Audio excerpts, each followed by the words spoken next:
What's up, everybody? It's your boy Stevie the Black, Steve the Black. I'm back, and I'm here to give you my divisional round review. Man, I'm getting this out extra later than I wanted to today. I apologize for not getting out my review for the wild card. I've been sick, still kind of sick, but with the Birds playing this week, man, you gotta suck it up for the Birds. What you gotta do. Obviously by now, you know what happened on Wild Card Weekend. You know who we're facing, and so that's what I'm gonna kick this video off about. The Philadelphia Eagles taking on the Atlanta Falcons. Look, we are the first team in, I believe, NFL history that when the number one seed was the underdog against the 6th seed. The first in NFL history. I don't blame Vegas for thinking that way, but at the same time, you have to understand there is a reason why we're in the position that we're in, and there's a reason why the Falcons are in the position that they're in. It's clear we've been disrespected all year long, from who have you played to Carson Wentz isn't the MVP. Like, all this stuff is honestly stupid. You play who you play. You beat who you beat. And whatever your record is at the end of the year, it's what you deserve. You are what your record says you are. Do you remember when I gave the defense a B+ on the road when they were playing horrible in that 3-stretch game against the Seahawks, Rams, and Giants? What did I say? Yeah, the defense was horrendous. They weren't doing their job. But when they needed to make something happen, they got it done. Except the Seahawks. Against the Rams, what happened? They got the strip sack and ended the game. And then for a little touch, they got the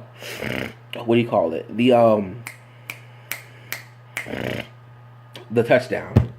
Then against the Giants, yes, they looked horrible. But when they needed to make the stop and stop the game-winning touchdown, they did. When the offense was horrible against the Raiders, the defense stepped up and got us the game-sealing interception that we needed to go down the field and kick the winning field goal. So the defense has done its job. This team, we lost Carson Wentz at what? The midway or the end of the third quarter, pretty much. What happened? The Rams came down the field and scored a touchdown. What did we do? Nick Foles comes in, we get a field goal. Then defense gets the strip sack, we get another field goal, and then, Nick Foles makes the throw he needs to make to seal the game. Working together. Against the Giants, working together. Against the Redskins, against the Raiders, working together. The team has come together to win. And they have done that. They got the NFC East without Carson Wentz. They got the first round bye without Carson Wentz. They got the number one seed without Carson Wentz. So you mean to tell me that a team who is better than almost every single facet except quarterback and wide receiver, you're telling me that we can't beat this team? You're telling me that? Is this the same Atlanta Falcons team that came and was scoring 30+ points every single game? Oh, no, they're not that. As a matter of fact, they were that last year. Came to Lincoln Financial Field and we held them to 15 points. And that was with a worse team than this team this year. We didn't have Jay Ajayi last year. We had Ryan Matthews. We didn't have Chris Long or Derek Barnett or Timmy Jernigan. We had Benny Logan and Connor Barwin and those guys. We didn't have the team we have constructed now. So how can you sit there and tell me that a team that is better than it was last year beat a better Atlanta Falcons team? A team that was horrible beat a great Atlanta Falcons team. So how can you tell me that our team that is better will lose to a team that's worse? Yes, they're better defensively, but they're not world beaters. Let's be honest. The reason they beat the Rams is because the Rams were scared. They were inexperienced. It was the playoffs. They were dropping passes. Todd Gurley wasn't impacting the game. I mean, come on now. We have some experienced veterans on this team. LeGarrette Blount, Chris Long, Nick Foles, Jimmy, what's his name? Not Fletcher Cox. Well, he was in that one playoff game, but Jenkins. These are all what's his name? Smith, the receiver. These are all people who played in the Super Bowl, who have playoff experience. These guys can know what they're doing. So don't tell me that. I don't want to hear the disrespect. As a matter of fact, we've been underdogs all year long. It really isn't a surprise to me. But the Eagles will come out with a vengeance. They will come out angry. They will come out hungry. And they will, trust me, they will beat the Atlanta Falcons. And everyone will be shocked. Matter of fact, they won't be shocked. What they'll say is, well, they were in the cold dome team. So they really couldn't handle it and everything like that. And everything. So that's why they lost. No, they lost because Philly was the better team. That's why they lost. Even without Carson Wentz, this team is better than the Atlanta Falcons. Don't convince me otherwise, because they are. And for all Eagles fans who think that this team is one and done, there's the door. Because, ladies and gentlemen, let me tell you something. We still have a shot. Trust me.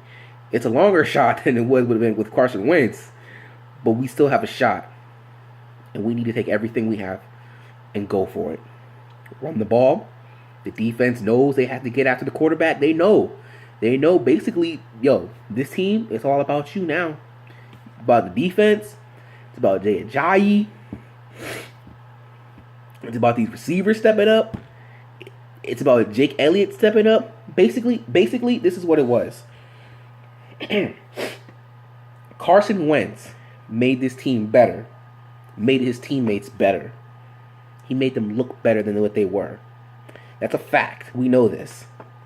Now the team needs to make Nick Foles look better. That is the key. I believe they get it done. Somehow, some way, they will score 34 points. They're going to score 34 points and beat the Atlanta Falcons 34-21. You heard it here first on my channel, Stevie the Black's channel. And if you have a problem with that, please, let's indulge down below in the comment section.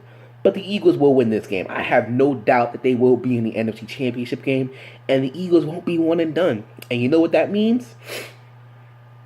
That means a broken, beaten down Philadelphia Eagles team is better than a fully loaded Dallas Cowboys team who went one and done last year. That's that right there. That's amazing. Because like I said, is Philly the Seattle Seahawks home field advantage? No. Is Philly Foxborough's home field advantage? No. Is it Kansas City home field advantage? No. But it's still better than the Cowboys. The Cowboys don't have any home field advantage. The Cowboys is not Jerry's world. It's everyone's world. Okay? It's what it is. And I don't mean to take shots at the Cowboys here because it's not what it's about, but it's basically what it is. We're not going one and done. We're not the Dallas Cowboys. But Carson Wentz, trust me, we would go all the way. With Nick Foles, we can still go away. It's just going to take a little bit of miracle.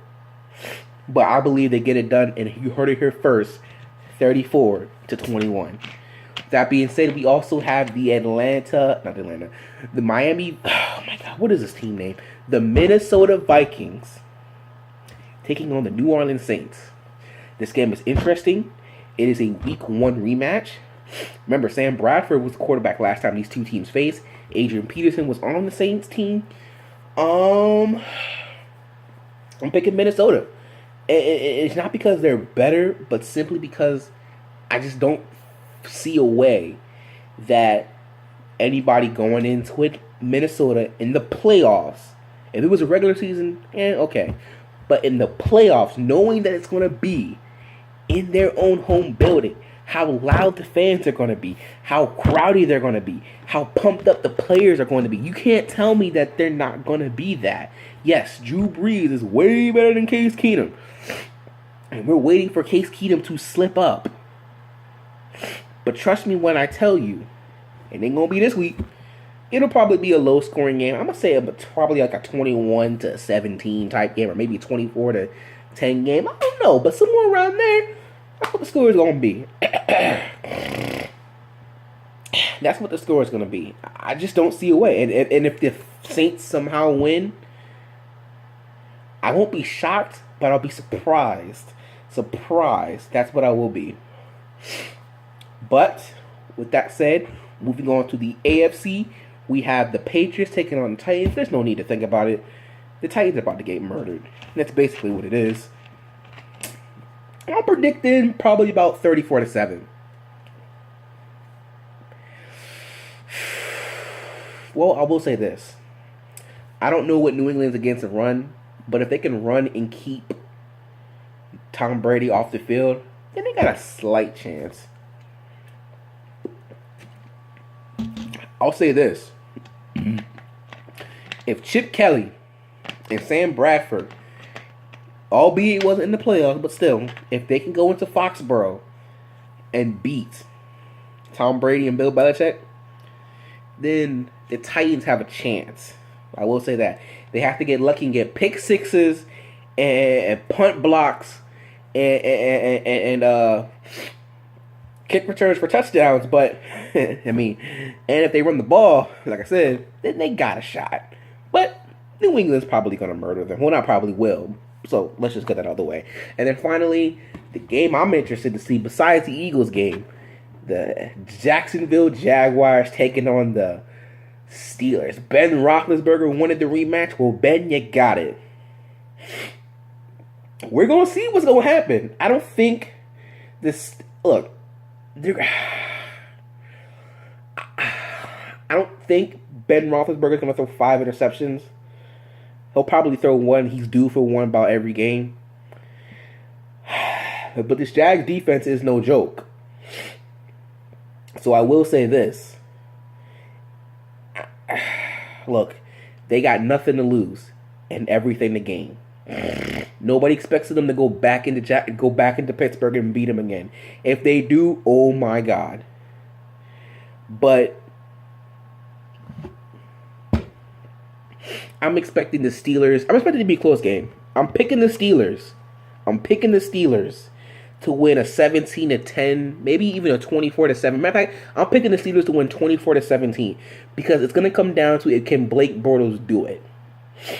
And the answer is no. He can't do it. They stopped Leonard Fournette. He won't be able to do it. The defense can't be able to handle it. They won't be able to do it. Again, Jacksonville has nothing to lose and everything to gain. And there's nothing more dangerous than a team who has nothing to lose. We gonna see. If Jacksonville ends up in the AFC Championship game, oh my God. They are going to be a dangerous team when they get a quarterback. But my Lord. But that's pretty much about it. I don't have anything else to say. So remember, I got I got Steelers winning 24-17. I've got New England winning 34-7, 17-10 maybe. I've got Minnesota winning 21-17, 21-14, somewhere around there. Because I don't see nobody going into Minnesota and beating them. Which is why it was so important for us to get the number 1 seed. Because even with Carson Wentz, I think we would have struggled. But, you know. And then we're going to beat the Atlanta Falcons 34-21. So that is my predictions for the NFC, for the divisional round for the playoffs. Even if I don't make a review, which the Eagles are playing, so I'm going to make a review, matter of fact.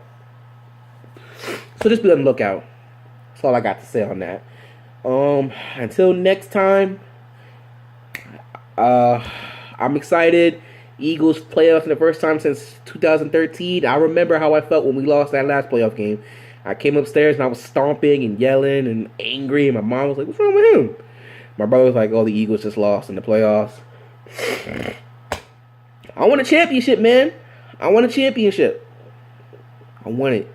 I want it so bad. I don't think there's any more in the playoffs hungrier than the Eagles. They're the underdogs, literally. Nobody's more hungrier than them. Not Pittsburgh, not New England, not Minnesota. Nobody's more hungrier than them. Not even Jacksonville. Like I said, I know I said there was nothing more dangerous than a team who had nothing to lose. But Philly has everything to lose. Respect. Something that they haven't had all year. And it will be given on Saturday. You can believe that. You can believe that. So again, that being said, that's about it. So until next time, if you're not done with that, I've got 4 words for you. Remember, hashtag do it for Carson. This is all for him, baby. We are playing for him. Remember what I said. Carson Wentz made the team better. Now the team has to play better and make Nick Foles look better. With that being said, peace out, y'all. I can't wait to go. This is going to be fun, excited. I can't wait for Saturday. 4:35, I believe, on NBC. Fly, Eagles, fly. Let's go.